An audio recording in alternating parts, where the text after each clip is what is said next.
वालेकुम दोस्तों, उम्मीद करता हूँ आप बिल्कुल ठीक ठाक होंगे। दोस्तों आज है 8 मई सन 2022 और दिन है इतवार का।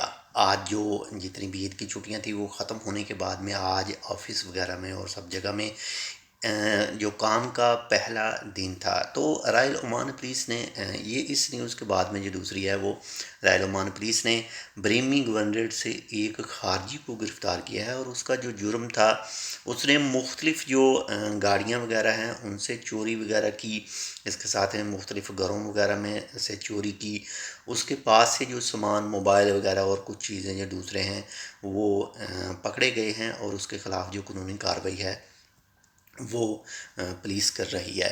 तो ऐसी चीज़ों में एहतियात करनी चाहिए। ऐसा कोई भी काम नहीं करना चाहिए जिससे आपको, हमको, किसी और को भी मुश्किल का सामना करना पड़े। हम यहाँ पर मेहनत करने के लिए आते हैं, अपनों के लिए पैसा कमाने के लिए आते हैं। तो अगर इन कामों में पड़ेंगे तो अगर जेल हो जाती है तो कोई पता नहीं कितने साल जेल होती है और कितना जुर्माना आपको या जो कोई भी ये काम करता है उसको हो सकता है। और दूसरी चीज़, आजकल जो वीडियो आपके साथ मैं शेयर कर रहा हूँ इसमें किसी भी तरह की कोई भी एडिटिंग वगैरह कुछ भी नहीं हो रहा है। खाली सिर्फ मोबाइल से रिकॉर्ड की जाती है और सीधा यूट्यूब के ऊपर अपलोड कर दी जाती है। तो बहुत ज़्यादा ख्याल रखिएगा। और इसके साथ में ही आपके साथ कुछ दूसरी जो मिक्स न्यूज़ होती है, मान मिक्स न्यूज़, वो भी आपके साथ शेयर की जाएंगी। इंशाल्लाह मिलते हैं आपसे दूसरी अपडेट के साथ। तब तक के लिए अल्लाह हाफिज़।